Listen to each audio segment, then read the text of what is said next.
Hello and welcome to our Stand for Something series. My name is Margaret Edwardowski, and I am the Executive Director of Y Arts, the Arts and Humanities branch of the YMCA of Metropolitan Detroit. And this community conversation is brought to you by the YMCA's DIG committee, which is Diversity, Inclusion, Equity, and Global. We come to you regularly throughout the year with community conversations on topics that are important for our community and to give you a chance to learn more about different movements, different people in our community. And today we're very excited to be addressing environmental justice. And a couple of things we want to do today is to help people understand the many ways that we're all affected by issues of environmental justice, to address why environmental justice is relevant to our local community, and to explore ways we can support environmental justice through an educational lens, legislative lens, and communal lens.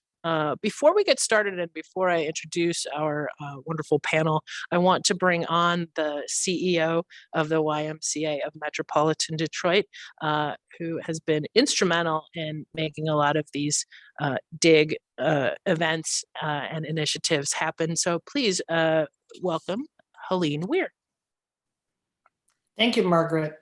And thanks everyone for joining us today for this very important conversation. I certainly want to thank you on behalf of the Board of Directors of the YMCA of Metropolitan Detroit and from all of our staff and from the communities that we serve. This is a really critical conversation that is impacting our lives daily. So thanks, of course, to our panel of experts who are going to share their expertise and time with us. We really appreciate that. And of course, thanks to Margaret, our fabulous YMCA extraordinaire MC, who does such a great job on this series for us. So with that, over to Margaret. Thanks, Helene. Before I bring on our panelists, there's a couple of people I'd love to recognize. Ariel Wilkerson, who I believe is the director of DIG. She's an amazing force within the Y and has brought so much information, learning, events to the table. And we really appreciate all she does, including putting together a panel like this. And also Seth Amadei from Y Arts is our behind the scenes technical support. So we're very thankful to have him with us. So let's get on to the panelists. Our first guest is Regina Strong from the State of Michigan Department of the Environment. For more than 30 years, Regina has been a leader in public affairs, advocacy, and the fight for justice and equity. She currently serves as the environmental justice public advocate for the Michigan Department of Environment, Great Lakes, and Energy. Regina is a proud graduate of Michigan State University and Purdue University. Hello, Regina. Good morning. Thank you so much for joining us. It's a pleasure to have you. Well, thanks. It's a pleasure to be here. Awesome. Let's bring some other friends to the party, shall we? Next is Garrett Dempsey from Detroit Outdoors and Sierra Club. Garrett's upbringing and experiences in San Francisco and Oakland, California, sparked his passion for equitable access to nature and connecting urban youth outdoors. He serves as lead staff for Detroit Outdoors. And Garrett is the volunteer chair of the Sierra Club's Detroit Inspiring Connections Outdoors program and serves on the Sierra Club Executive Committee in Southeast Michigan. Hello, Garrett. Welcome. Good morning, Margaret. Thanks so much for inviting me and having me in this conversation today. It's great to have you, and I look forward to hearing all that you have to say. And next we have Jerry Hasspatcher. I hope I got that right. I asked it and you told me, and I still am second guessing. So Jerry Hasspatcher is here with us today from Detroit Audubon and Sierra Club. Gerald, officially known as Jerry, has given over 200 free presentations about environmental topics to adult and student groups. Jerry co-leads an effort sponsored by Detroit Audubon and Sierra Club to designate Belle Isle as an urban night sky place. Jerry co-chairs the Sierra Club Southeast Michigan and is a member of Warren's Environmental Advisory Committee. And he is also a light pollution advocate, which he'll share more about with us today. Hi, Jerry. Hi, how are you doing? Good. It's great. It's great to have you. Thank you for joining us. Last but not least, one of our own YMCA family, we have Nat Ramos. Nat is with the YMCA Metropolitan Detroit and grew up camping and hiking in nearby Michigan State and city parks, where they developed their passion for outdoor recreation. Their experiences growing up camping and their background in social work shaped their passion for equitable access to outdoor recreation and led them to pursue a career focused on connecting youth to natural spaces. Nat is now serving as the program director of Old and Gold at the YMCA of Metropolitan Detroit and is the lead YMCA staff with Detroit Outdoors, a local collaborative effort between the Sierra Club, the City of Detroit Parks and Rec, and the YMCA of Metropolitan Detroit. Welcome, Nat. Good morning. Thanks for having me. It's great to see you. Thanks for being here. So here's first shot out here, right to the panel, and anyone can start off. Why is environmental justice important? It's a big sort of general start, but would anybody like to start us off on why this topic we're talking about today is important? I'll start. All right. So to understand why environmental justice is important, you really have to think about what it is. And from the perspective of my current role and my previous role, it really is all about people and correcting historical disparate impacts. Oftentimes communities of color and low-income communities are in specific areas and locations, and not by happenstance, but oftentimes by historical design.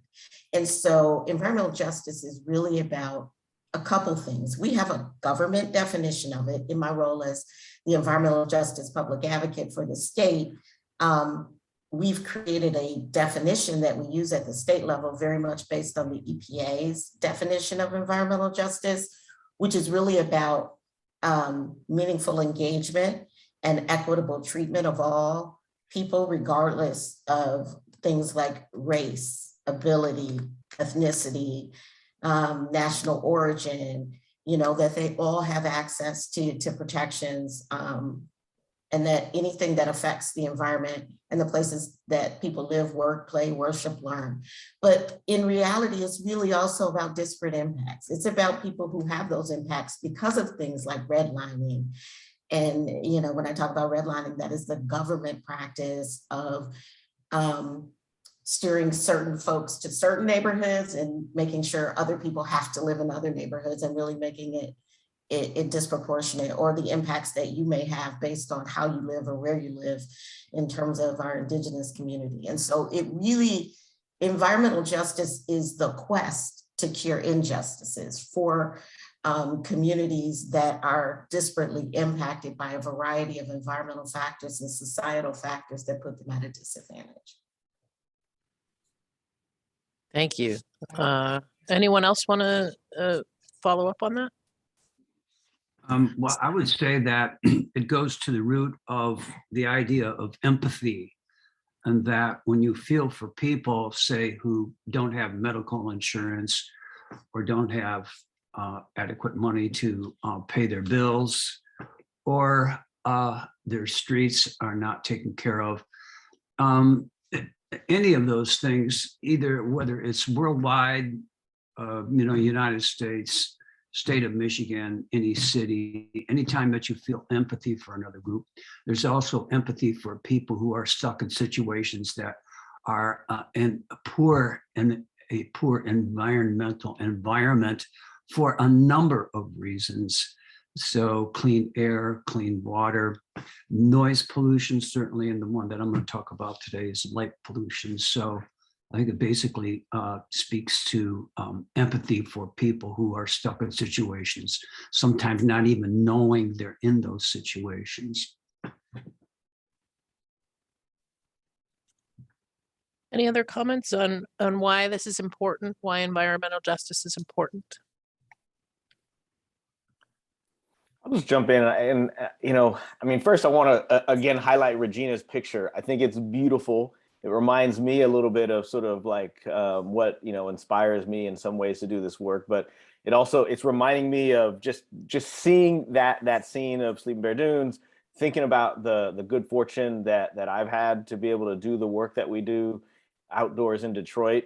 It just reminds me of the gratitude for the environments that's here, and it also just makes me want to give a shout out and a nod of appreciation to the Anishinaabe and the people of Three Fires who, have had such a foundational relationship for this place that we call home for thousands of years. And when I think about environmental justice in your question, Margaret, about like why it's important,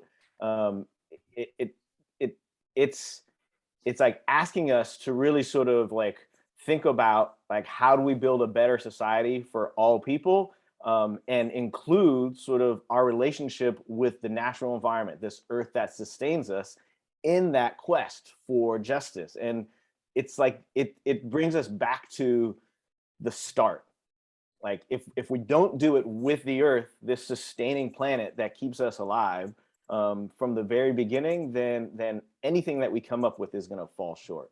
And so that's why I think it's important. And the things that Regina was saying in terms of looking at the folks who have received this disproportionate suffering, it like that cuts across so many of the things that we need to fix as a people, and environmental justice like grounds us in that. Thank you. Yeah, that's excellent thought. Nat, do you want to round us out on that? Sure, I can try. It's a little hard to follow up on that, but I think just also speaking to the points that Garrett was making about it cutting across everything, just seeing how it disproportionately affects communities of color, low-income communities, and looking at it, as you mentioned earlier, from a number of different levels. So also just understanding kind of the policies and the laws that are in place, and the way that becomes like a cyclical impact on these communities. So from the very start, where a lot of like harmful industries were placed in communities of color and low-income communities, and then that just becomes, now it's like there's health issues, there's long-term health effects and economic effects, and then it just kind of it perpetuates. So also thinking of it as like, how do we break that cycle? Absolutely.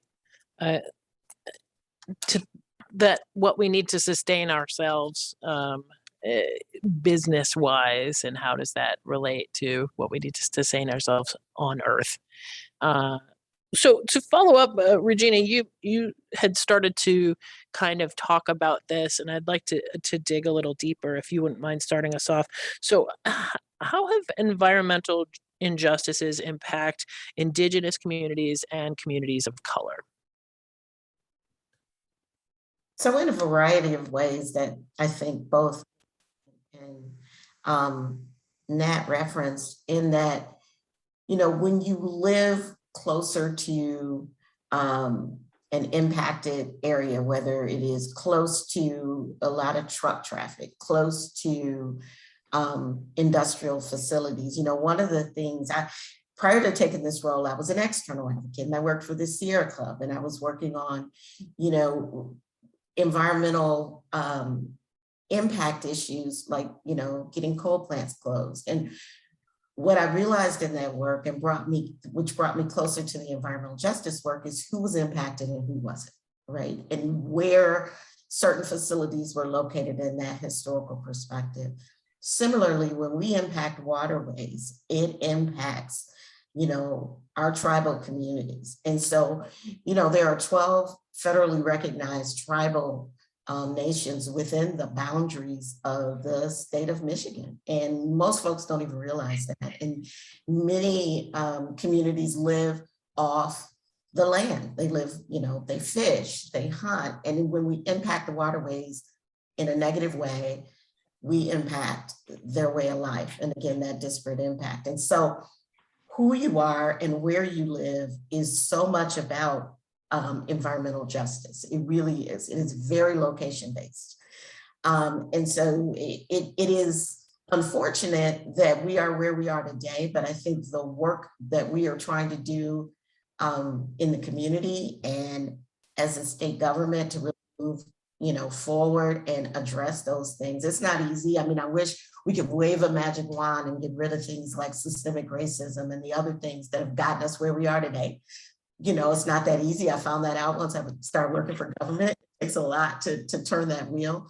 But what I also realized is it's a fight worth fighting, because we've got to do this. I think, it is really about people, as we heard earlier.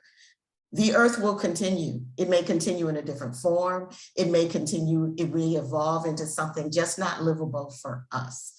And so when we think about what we do and how it impacts environmental justice communities, it is really, they go hand in hand. And so both the things we're doing to the earth and the things that are happening to people disproportionately have to be addressed simultaneously. And so, I know I kind of went off on a tangent a little bit from your question, but I get very passionate about this work because I feel like it's such an important thing that we all have to do together.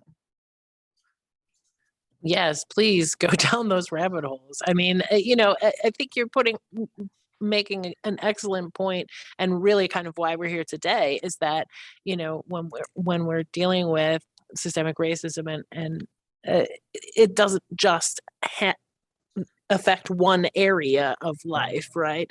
So everything down to the land we live on is affected by some societal. Well, thank you for doing the work that you do. I know you said the change is hard to make, but if you don't try, it doesn't happen. Anybody else want to chime in on how environmental justice impacts Indigenous communities and communities of color?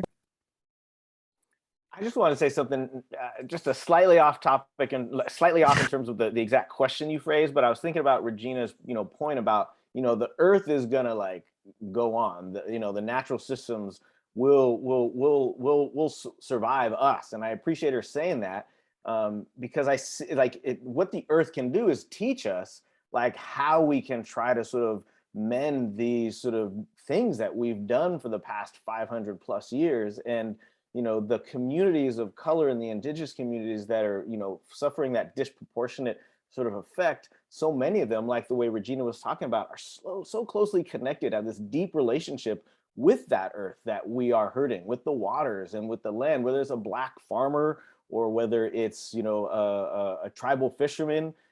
Those folks that are deeply connected with the earth while also navigating the worst effects of this system that we've created, if we listen to them, right, if their voices are centered, and that's one of the things that environmental justice I think really tries to promote is really making sure that all voices are heard, if anything, really elevating disproportionately the voices of those most impacted, because they're the ones that are really listening most closely to the earth, who can really tell us, man, this is how we got to change, because if we don't, it's all going sideways for everybody else.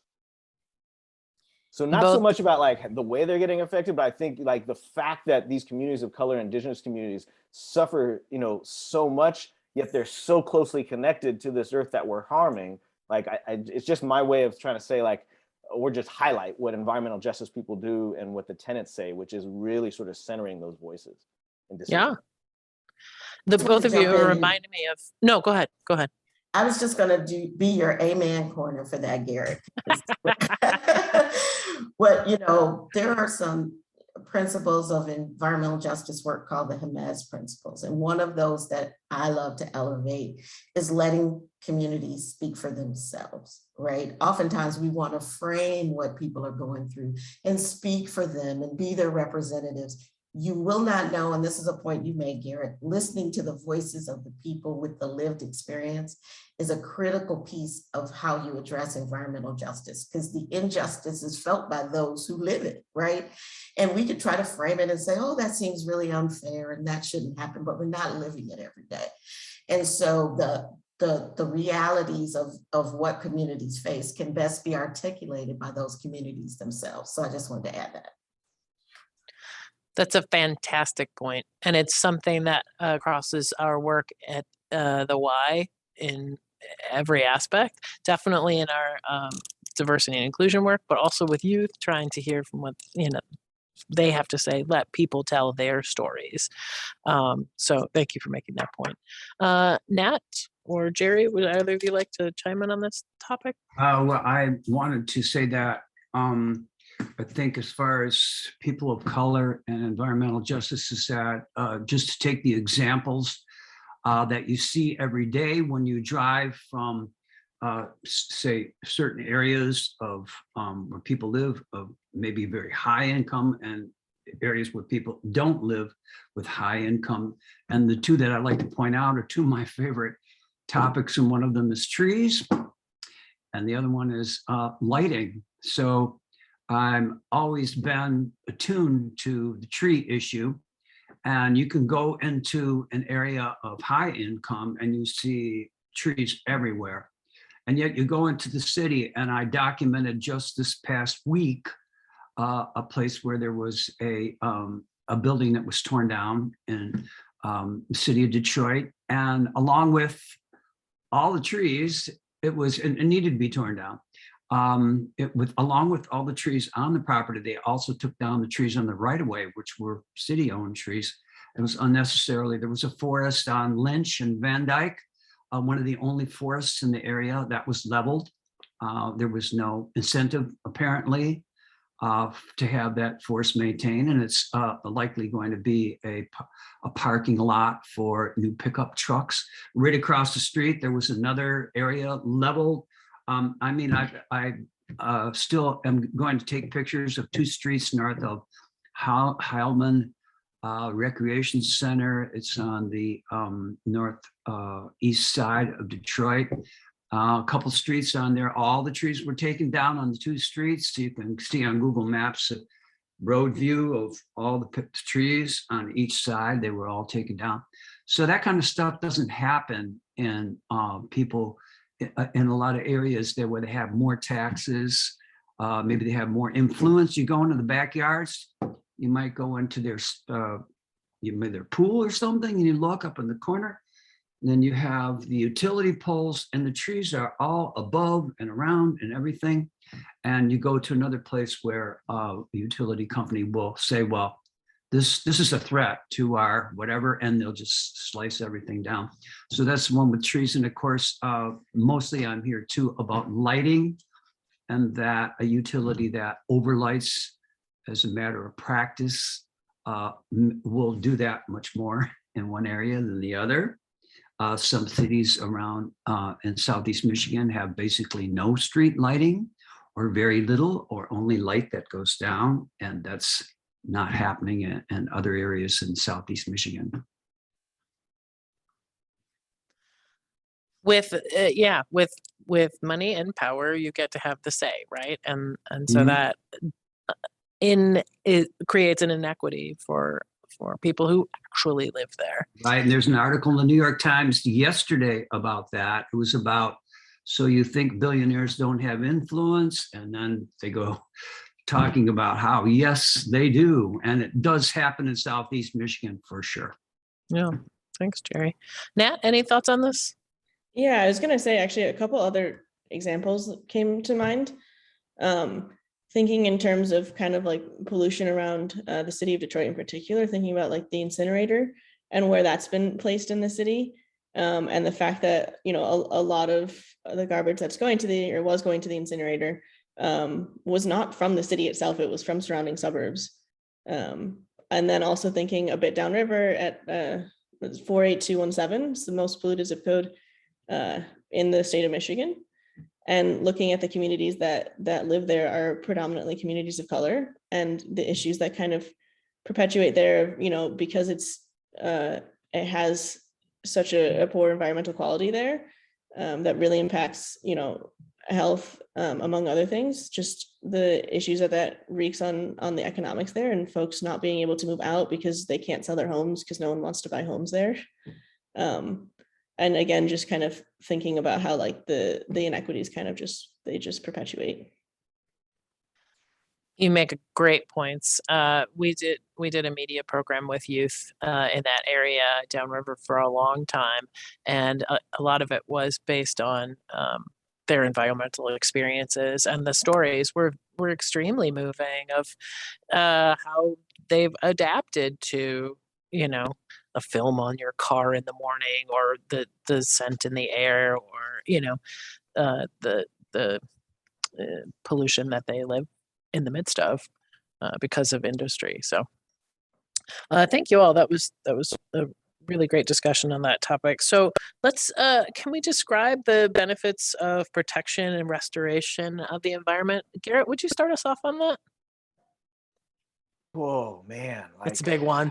I mean, Why I mean, is this it's good? also, but it's a wonderful question, right? Because I mean, the oh man was about like just thinking about the privilege I've had to be sort of in the company and presence of some of the young people that we work with here with Detroit Outdoors and with the Sierra Club Inspiring Connections Outdoors, and to just see those moments, to be there, part of like introducing a young person to maybe their first sort of like this like significant like overnight camping experience, or their first. I mean, I remember a young man from the Boys and Girls Club. We went to the Lake Erie Metro Park for Hawk Fest, the annual celebration of the hawk migration. And, this young man, he was probably maybe 9 the first year we went. And man, this guy was so much energy. And it was like half the time I was like, oh my God, he's out of control. Like, don't throw these toys everywhere, but like, we're just like, we're wondering, like, is he even enjoying this, right? Because he's freaking out when a bee comes by and everything. And then the next year, we're getting ready to do it again, right? A whole year at the club, and we're getting ready to do it again. And this young man, he looks up at me and says, do you remember that caterpillar that I found last year? Like his mind was right at this caterpillar. And he's like, do you remember that caterpillar I found? Do you think we'll see one again? So that told me right away, like, oh, okay, he was remembering something, about, in terms of a connection with nature. And I swear it happened. We were there, and during the day, right in the middle of the lawn area where all the kids were running around, he found this beautiful sort of caterpillar, and he showed it to me and some of the others. And then we walked over to like a place sort of, growing next to the parking lot where some high bushes, because he wanted to put it in a safe place. And just seeing him sort of like have that moment of like staring at this caterpillar and complete transfixed by it. It was wonderful. And then he went back to being like, rah! But that's great, right? That's why we do it. So there's that human piece of it, but also, the protection of these natural spaces. It's good for all of the animals and plants that we share this earth with. And I would say that experience with that young man from the club, tells me that it's good for us as well to have that sort of relationship of stewardship and conservation, empathy, to use a word that Jerry was sharing earlier. Not just empathy for our fellow humans, right? But empathy for the plants and the animals and the waters that we share this place with.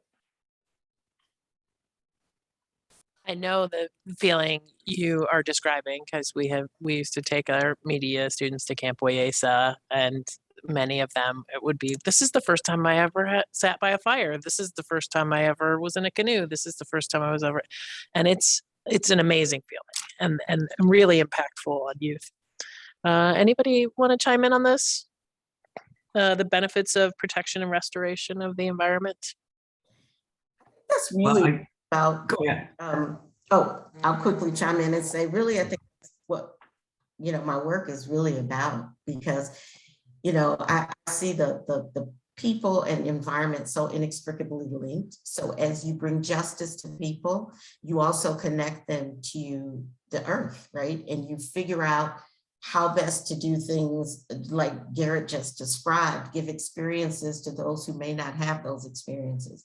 One quick thing I'll mention that my office released a week and a half ago, maybe it's been 2 weeks now, is a new environmental justice mapping and screening tool that overlays a lot of environmental factors, but also natural factors that are happening in communities, where you can really take a look at it. It's out for public comment. And you mentioned earlier about things like tree canopy. That's one of the overlays you can take a look at. So you can not only take a look at what is impacting from a environmental standpoint when it comes to facilities or other factors, but you can look at tree canopy, you can look at the other natural aspects of that community. So I encourage folks to go out and take a look and give us feedback. It'll be out till May 16th. It can be found at michigan.gov/environmental justice, and there's a link to that.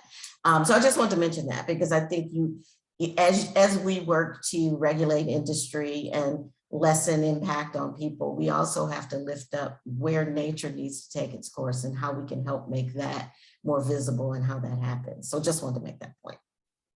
That's great. And we'll be sure to share that link as well. Thank you for that. Jerry, you were going to say something. Well, I would say that, and I know I'm basically going to talk about trees and light instead of a lot of other things that we could talk about. But, as Regina said about the tree canopy, and particularly in the city of Detroit, in any city, does the right hand know what the left hand's doing? So when you come to the city of Detroit, you have the demolition people who are going around who cut down the trees that I took the pictures of the other day. Then you also have the forestry department, and you have the people that are trying to plant trees. So there's a lot of things going on, and whether this can all be coordinated and is a key to this, a key to conservation, and that's keeping what we have at this time. So there's probably much more being cut down than there's ever going to be. They're going to be able to plant. So we have to work on both sides of that. Same thing about lighting, is that when the price of lighting went down, LED lights came in, that was 1/10 of the cost. What was a lot easier to put up more lighting rather than just say, well, we don't need all that money in the budget, and not pay attention to the kind of lighting that protects insects. That they talk about the insect apocalypse coming along, and the type of lighting that's bad for birds, because migrating birds are taking a hit. Many of them migrate at night. And then that same thing has to do with pollination, pollinators, and it has to do with people. It affects people too much in the wrong kind of light. So it's a matter of coordinating and getting priorities within the city for what they would like to accomplish, how they're going to do it through conservation, and how they're going to do it through restoration and protection and restoration. Yeah. Thanks. Yeah, I mean, we don't think about those long-term effects on plant and animal species, and how restoration can affect that. Nat, you want to chime in on this? We're talking about the benefits of protection and restoration of the environment.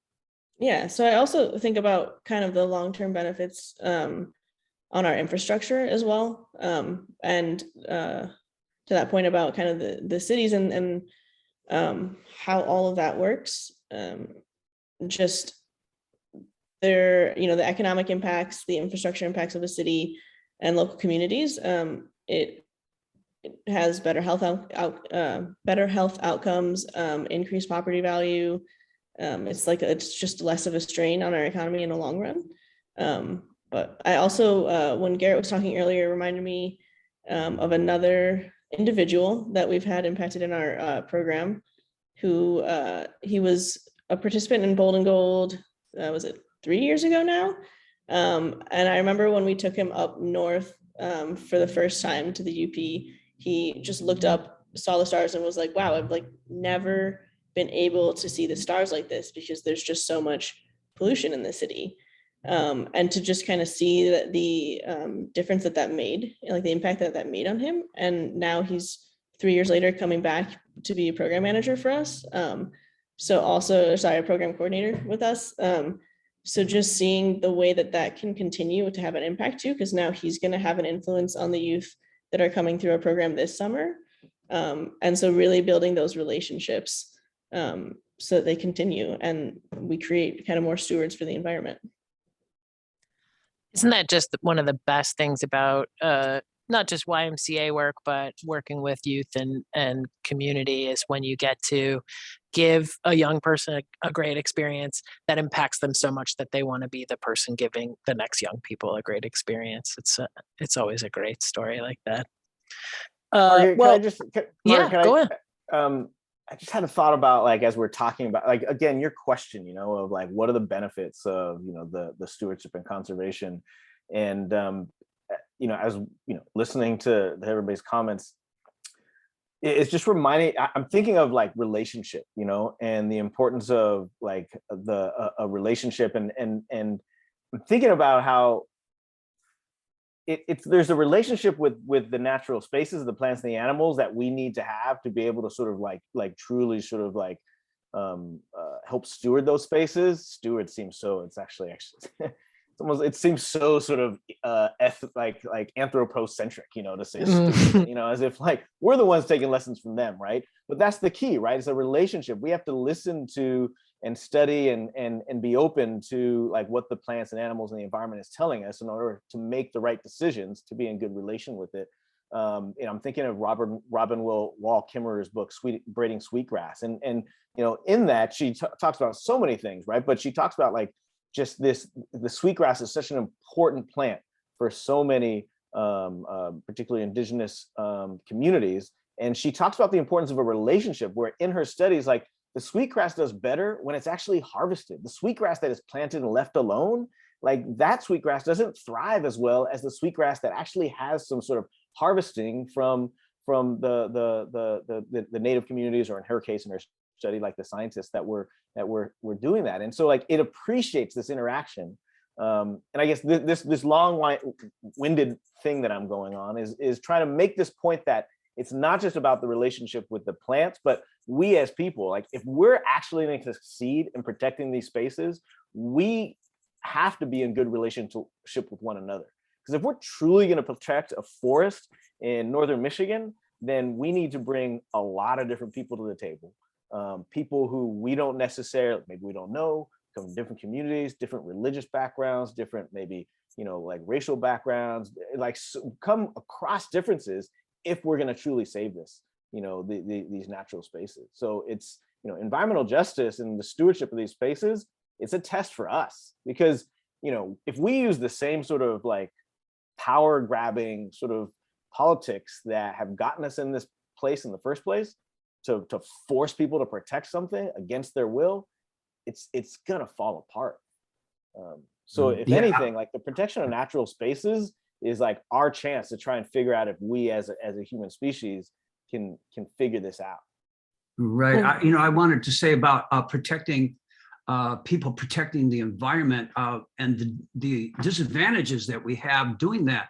If you actually calculate how much time you spend outside each day, it could be from going from your house to your car, and your car to your work, and your work to your store, and your store to home. You may be outside for 15 maybe minutes or 20 minutes tops. And so nature is something that you see through the window. It's the window of your car, it's the window of your house, it's the window how you work, and it's the windows in the store. So how do you get people to connect to the outdoors? And that's where I really love that stand for something. We have so many people that don't stand for anything.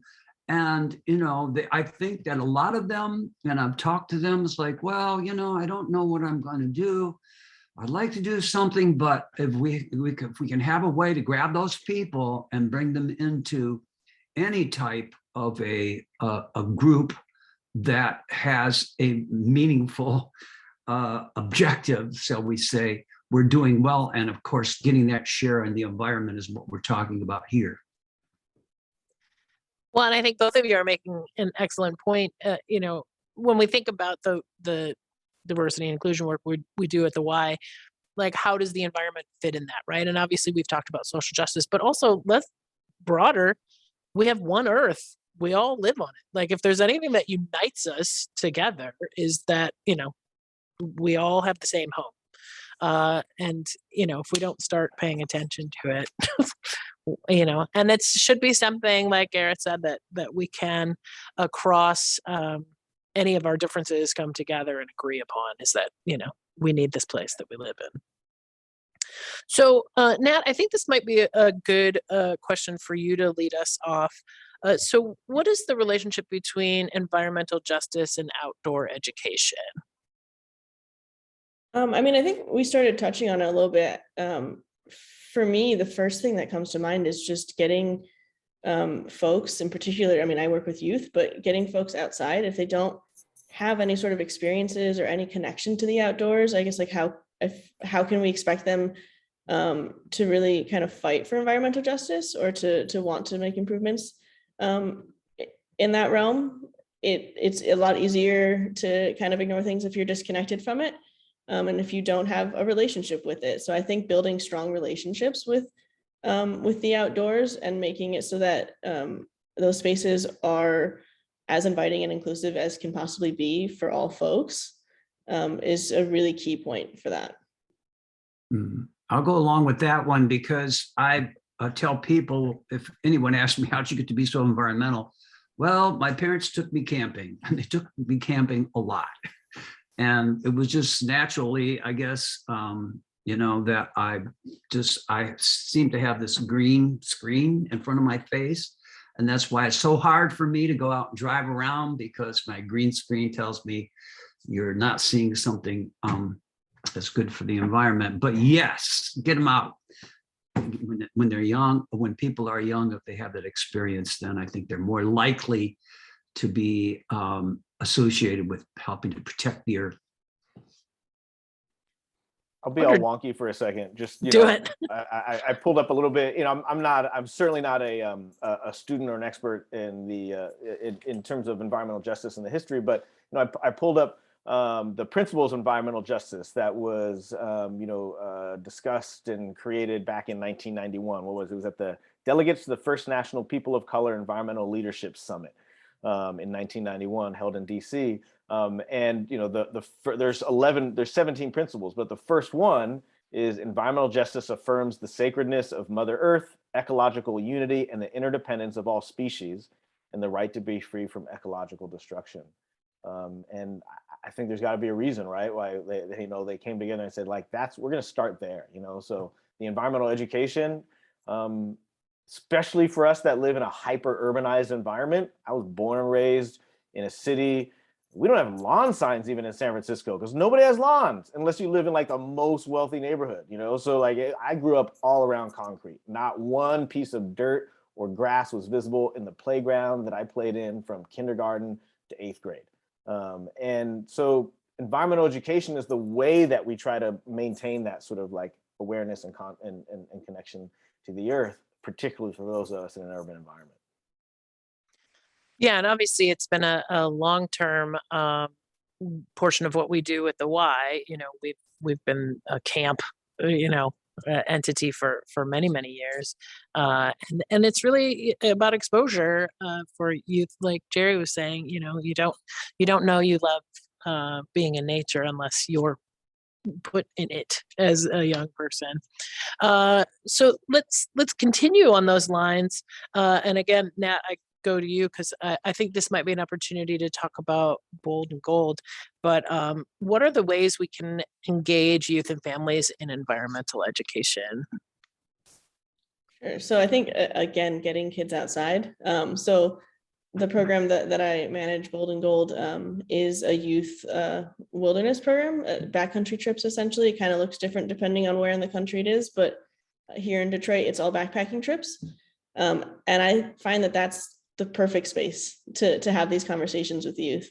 Get them outside, get them having fun, get them invested, and then it kind of just naturally opens up the space to have conversations about the environment and to connect it to, all the things that we're doing outside. Like, if we don't protect this earth and this environment that we're enjoying right now, it's not going to be here to enjoy for others down the line, or even for ourselves down the line.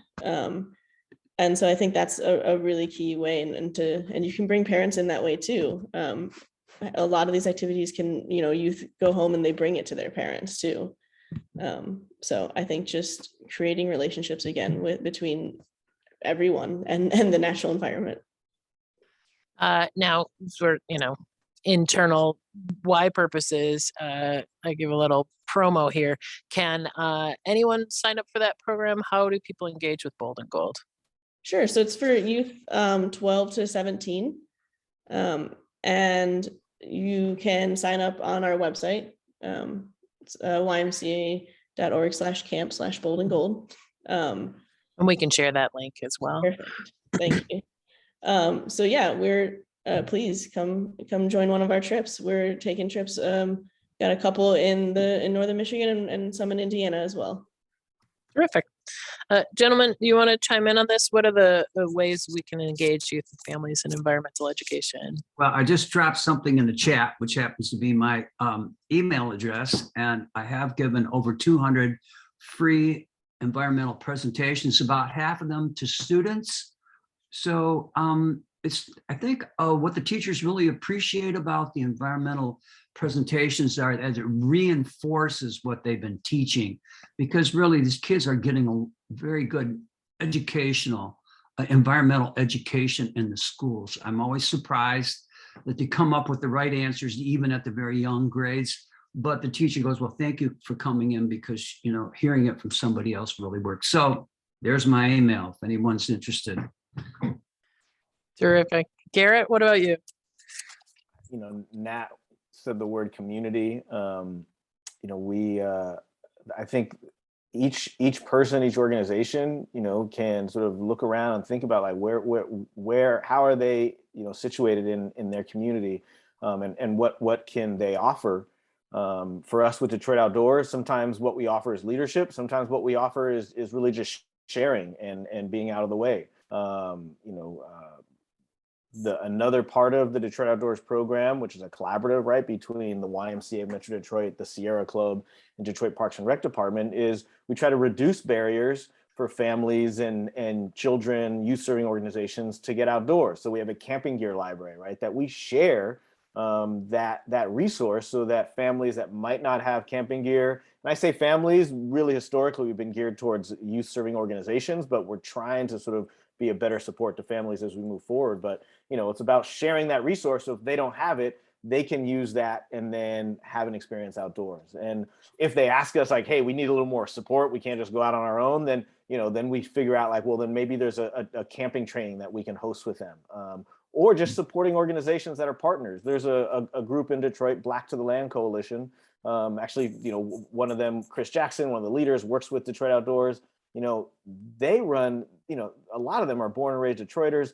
They'll run like a weekend, you know, on the water out in, you know, Lake Huron. And they've got, you know, 70 people that show up, all ages, you know. Or they have a forest school, which is like a nursery school, and just day events. And they've got, you know, parents coming out with their kids, because there's this relationship that they have in the community that, you know, if I said like, hey, forest school, it'd be like, who's that dude? You know, I'll get like a parent and one kid. But, you know, these folks have deep relationships in Detroit, born and raised here. And they pull out the families and they have this great time. And they're building community, and that's by us just sort of sharing a little bit of what we have with them. And they, like, if anything, they don't even need us, but, you know, it's nice that they let us sort of like be a partner. Well, and it is, you know, obviously we share that sort of mission of breaking down barriers to participation and giving people the tools that they need. It's a really great feeling to be able to bolster someone to have those kinds of experiences that they might not have been able to have otherwise.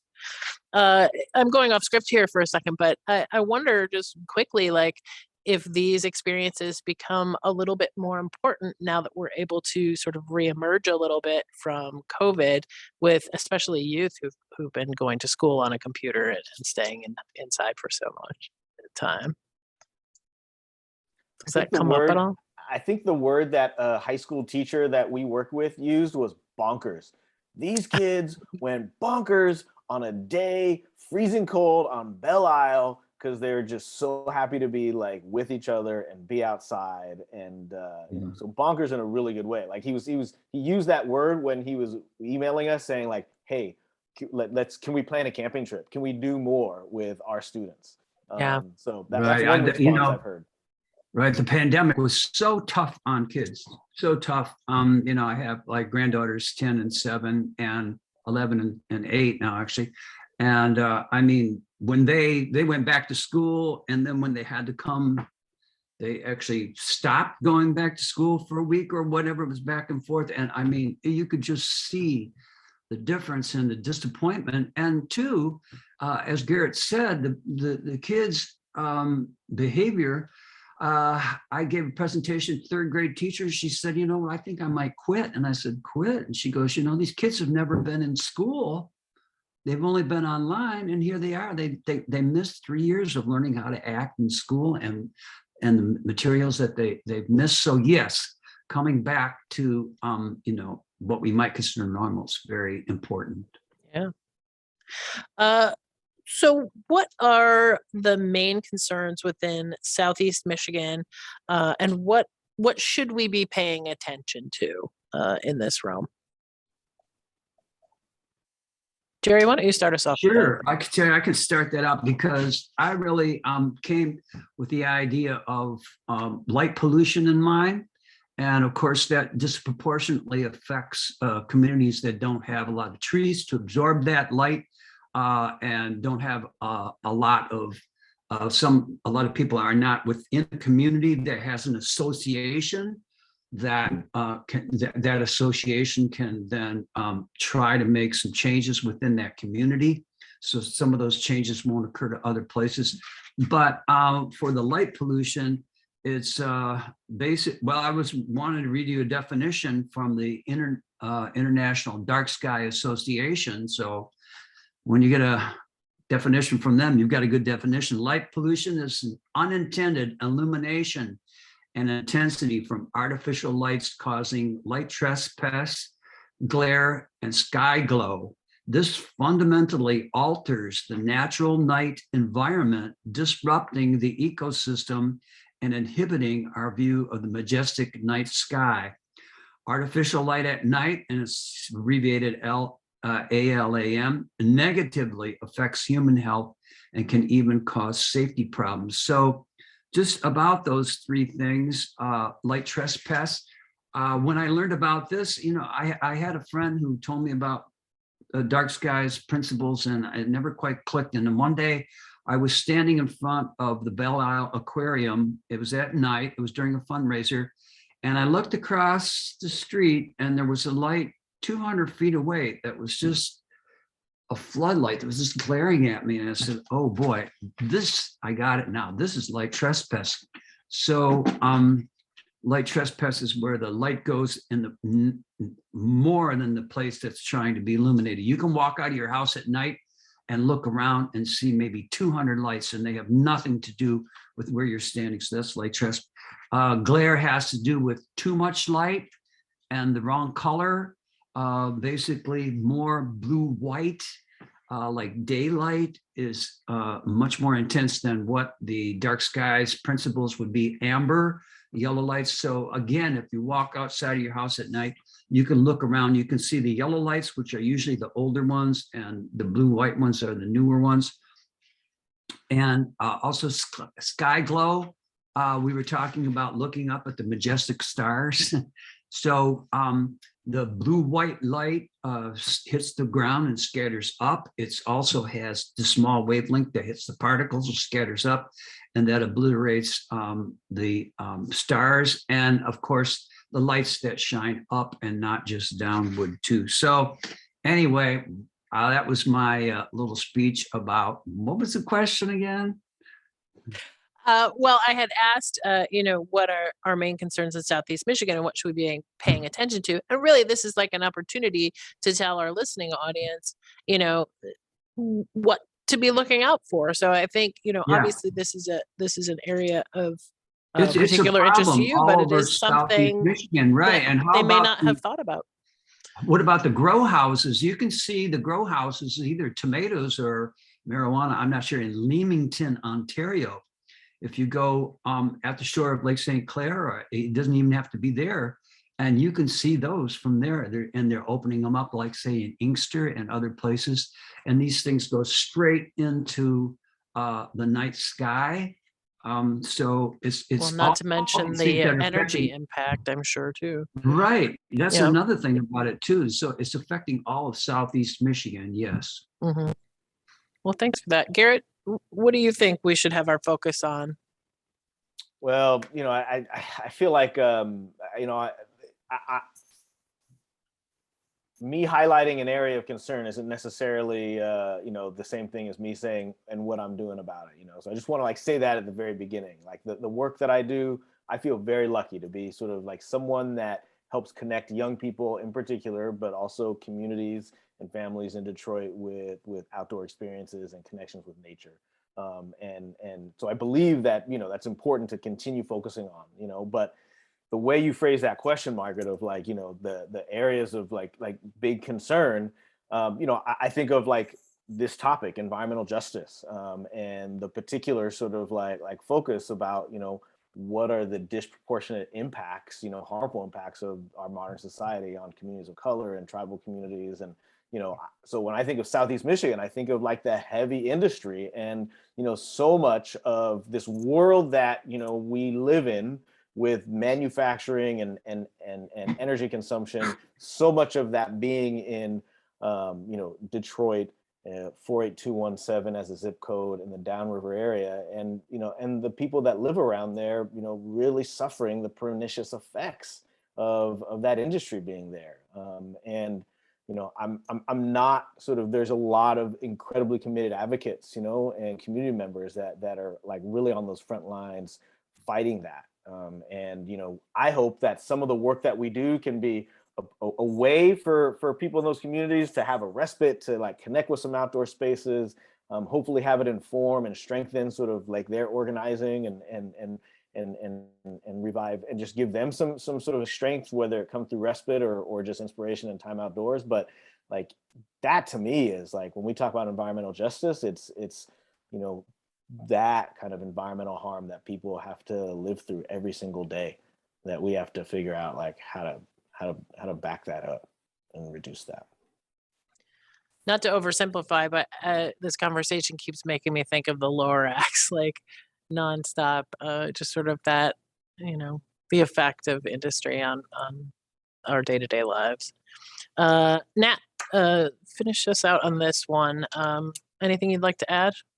Yeah, I think really similarly to Garrett, I mean, my work is in connecting youth to the outdoors, but thinking in terms of kind of local concerns, also thinking of 48217 and kind of the industry and the refineries and everything that's downriver, and thinking both in terms of, how do we change that going forward?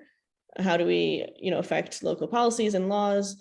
But also, how do we deal with the impacts that are already there now? So it highlights health disparities and housing disparities, and income as well. And how do we kind of fix the negative consequences that are already there and impacting that community, while also talking about making sure that we don't continue them. Excellent. Well, we're at our final question, and what we usually like to do at the end of these conversations, because obviously our arc is to share experience from wonderful panelists such as yourselves, and give our constituents and our members and our community members more information on the subject. And then we finish off with an opportunity for information on how to get involved, because hopefully we have inspired people today to realize that we should stand for something, like Jerry said. So if there are any endeavors you're a part of that you would like to shout out, if there are any organizations you think are great for people to support and get involved in, how do we stand for environmental justice in our communities is the question, but also direct people to any resources you think would be Margaret, good I for have that. a question.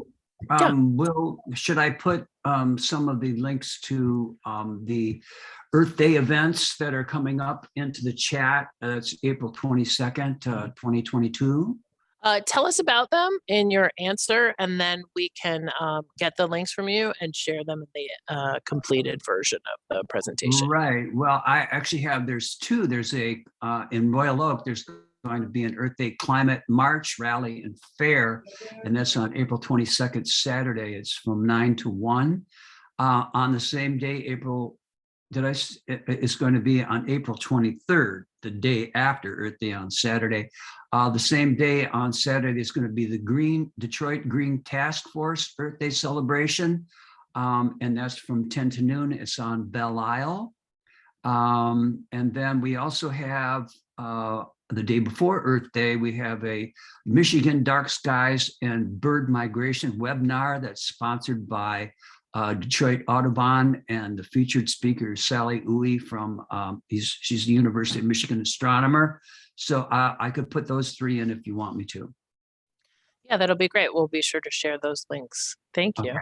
Thank you. Yeah. Anything else, Garrett or Nat, that people can get involved with? I'll just say, encourage people to, in terms of the work that we do, look up DetroitOutdoors.org. That's one way to sort of see some of the work that we do. I'll just encourage folks, if this is something that you're interested in terms of these outdoor connections, you can be an adult with no kids, and you could volunteer with us in some of the programs or events that we do. Or if you're a family looking for another way to sort of engage with the outdoors, look us up, and we might not be the ones leading that trip, but we could try to connect you to, a community that you feel great, being outside with. And I'll just say, in terms of adults that are thinking about it, like, I have never been on a youth trip where there's been too many adults. Young kids love like having the attention of caring adults that are interested. And so there's a place for you if you feel like you want to plug into this kind of work of connecting people with the outdoors, particularly youth. Yeah, that mentorship piece is an amazing experience for both the youth and adults. I think I've seen it for so many years. So yeah, what a great encouragement to get adults involved in that as well. Nat. Yeah, I think, there are plenty of local organizations to get involved with. I'm not necessarily the most qualified to speak to all of them, but the Sierra Club, of course, and the Michigan Environmental Justice Coalition are a couple to name. And then echoing Garrett, getting involved with organizations like ours with Detroit Outdoors to connect youth and families outdoors. And register to be part of Bold and Gold, right? Absolutely. What a wonderful conversation. And I know I learned a lot today. I hope that everyone who tuned in via YouTube has learned something today, and hopefully is inspired to support this cause. As you'll see, Regina had to leave us a little early, so we're very thankful to her for joining us. Jerry, Garrett, and Nat, thank you so much for your insight and this wonderful conversation today. Absolutely, Margaret. Thanks for the invite.